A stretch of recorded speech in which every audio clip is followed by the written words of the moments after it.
Claro, 13,3% de la población migrante es parte de la población penal, es una minoría, es una amplia minoría, en algunas regiones por una cosa geográfica y también por directa relación, son más, como en las cárceles, ¿cierto?, de la zona norte del país. Ahora, Marco, tu opinión respecto de esto que acaba de aprobar la comisión, ¿qué crees que es lo que va a suceder luego en la discusión en la sala? Sí, yo tendría cuidado cuando el debate político, sobre todo el parlamentario, atiende todos los problemas que hay en la sociedad con cárcel. Eso es populismo penal, pero estamos enfrentando todos nuestros problemas con cárceles. Yo creo que aquí hay que atender la regularización. O sea, hay que atender, hoy día hay una batería de proyectos que fueron presentados por el Ejecutivo en junio pasado de la Política Nacional de Migración para poder atender la regularización de migrantes que no están regularizados. Así vamos a poder identificar a quienes vinieron a Chile y no han tenido ningún comportamiento delictual de los que eventualmente no se quieren regularizar, y a eso hay que, efectivamente, hay que tratar de resolver su problema, favorecer la expulsión con mecanismos administrativos, también proteger nuestras fronteras para que nunca nadie más pueda entrar de forma ilegal, irregular al país. Y yo creo que esos problemas se están atendiendo, pero no necesariamente necesitamos castigar con delitos de cárceles a quienes no hayan cometido propiamente un delito que tenga penas de cárcel. Entonces yo estoy bien preocupado de que a cada respuesta la derecha responda con cárcel. No es toda la derecha, evidentemente, pero se propende a que esto sea como una actitud constante. Marco, y esto nos genera problemas no solamente con el nivel de como aumento de gente en las cárceles, el hacinamiento que hay hoy día, pero también en como la respuesta que se da a la sociedad de resolver los problemas, porque finalmente no resolvemos los problemas de fondo. Claro. Ahora, ese problema de populismo penal que nos planteas, ¿cierto?, ¿no tiene que ver también como una respuesta a la pasividad o inactividad que uno ve desde el Ejecutivo en torno a este problema de la migración respecto puntualmente de las expulsiones administrativas? No, yo creo que no es un correlato el que... O sea, hay una deuda pendiente por resolver los problemas. Hay que separar los problemas de migración con los problemas de seguridad.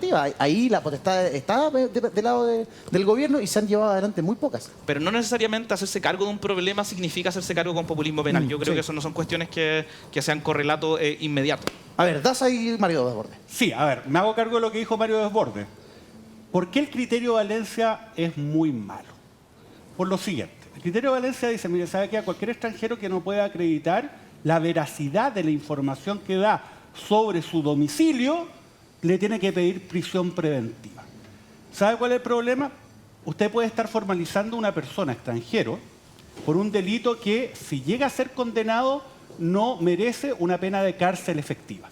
Sin embargo, en esos casos, que es la gran mayoría del catálogo de delitos que establece nuestra legislación, esa persona se le va a requerir prisión preventiva por el solo hecho de no haberse confirmado el domicilio que él sostiene tener. ¿Cómo usted confirma el domicilio que sostiene tener? Preguntándole al registro civil. Bueno, el registro civil no tiene información porque no se lo pasan los países, porque no están todos registrados. Bueno, ese es un insumo.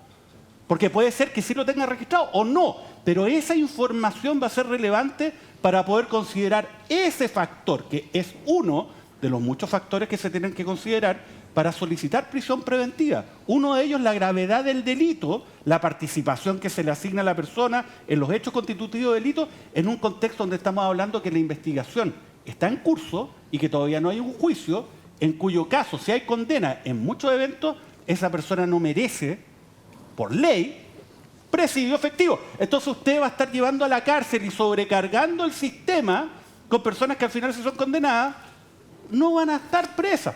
Y por eso es importante, además, que el registro civil tenga una conexión, por esto y muchos otros motivos, online, directa, con información actualizada, con los tribunales y con la fiscalía. Es una medida que podría adoptarse, sería mucho más eficaz que criminalizar estas conductas. Eso es lo primero. Respecto del proyecto de ley, ¿por qué es populismo penal? El populismo penal consiste básicamente en que a usted le dicen, mire, ¿sabe que este problema que es muy grave lo vamos a solucionar criminalizando esa conducta o estableciendo mayores penas a esa conducta? Cuando eso no es la solución real al problema.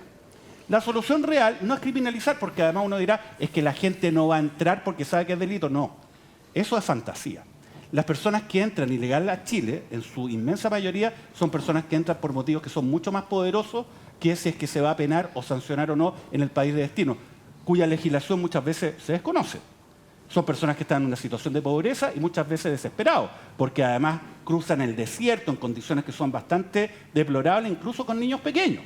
Lo que hay que hacer son medidas eficaces, y las medidas eficaces es reforzar la posibilidad del Ejecutivo, del Gobierno, de poder expulsar. Y eso hoy día no existe no solamente porque el Gobierno no quiera, sino porque hay un procedimiento que lo impide. Porque muchas veces, en la gran mayoría de los casos, no se pueden concretar las 3 notificaciones personales que se tienen que realizar para que usted pueda echar finalmente a un inmigrante ilegal. Y eso se tiene que eliminar. Lo que a mí me llama la atención que un proyecto tan acotado y tan claro en esta materia no haya salido ya del Congreso despachado, porque está dentro de los 31 proyectos priorizados, y resulta que al día de hoy del Congreso no sale absolutamente nada. Mario, ¿no consideras esta aprobación un acto de populismo penal? Uno tiene que tratar de buscar un término medio entre el populismo penal y el buenismo. El buenismo también es malo. Para que la gente que nos está viendo, distingamos, el criterio Valencia no es que a cualquier inmigrante ilegal que un policía lo detecte en la calle se le pida prisión preventiva. Es solo respecto de inmigrantes ilegales que no tienen, por lo tanto, papeles en Chile y que han cometido delito. O sea, no es, oiga, el carabinero encontró un inmigrante ilegal, prisión preventiva. No, no es eso. Para empezar, para pedir que tengamos, ¿no es cierto? Sí. Entonces, primer problema es si usted es migrante ilegal y además comete delito, y yo no tengo cómo determinar su identidad, porque no es un tema de que el registro civil no esté conectado con la fiscalía o con el tribunal. Yo en eso quiero insistir en el punto con el colega Daza. El tema es que el registro civil no tiene acceso a la información de identidad de esa persona. Si entró ilegal, no están sus huellas, no están sus registros en Chile. Y cuando el registro civil lo pide a Venezuela, lo pide a Haití, no le entrega la información. Entonces, nadie está obligado a lo imposible. Entonces, con este argumento de que no llenemos las cárceles, chuta, mejor dejemos todo fuera. No, hay que buscar términos medios. Ahora, segundo argumento. No es cierto que el problema sea solo la voluntad de expulsión. Y en esto quiero ser súper claro. ¿Ya? Invito a los presentes a leer el DFL1 del Ministerio del Interior de este año, que operativiza la reforma constitucional que permite a las Fuerzas Armadas colaborar en la zona norte, en este caso en la frontera, considerando la frontera como infraestructura crítica. ¿Qué dice el DFL1? Le impide a las Fuerzas Armadas, le impide a las Fuerzas Armadas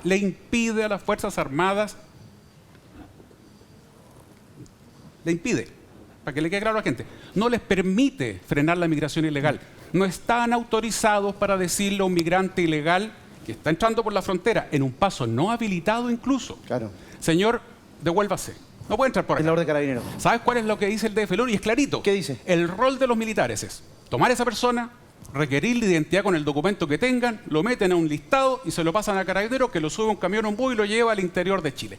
Eso es lo que estableció este gobierno, porque no hay voluntad de impedir la migración ilegal. Te agrego un factor más, artículo 4, inciso 2. Ni siquiera pueden revisar los bolsos o los vehículos, porque establece que solo lo pueden hacer, solo casos muy excepcionales, cuando hay indicios de. Entonces, con todo cariño, no hay voluntad de impedir la migración ilegal. Punto.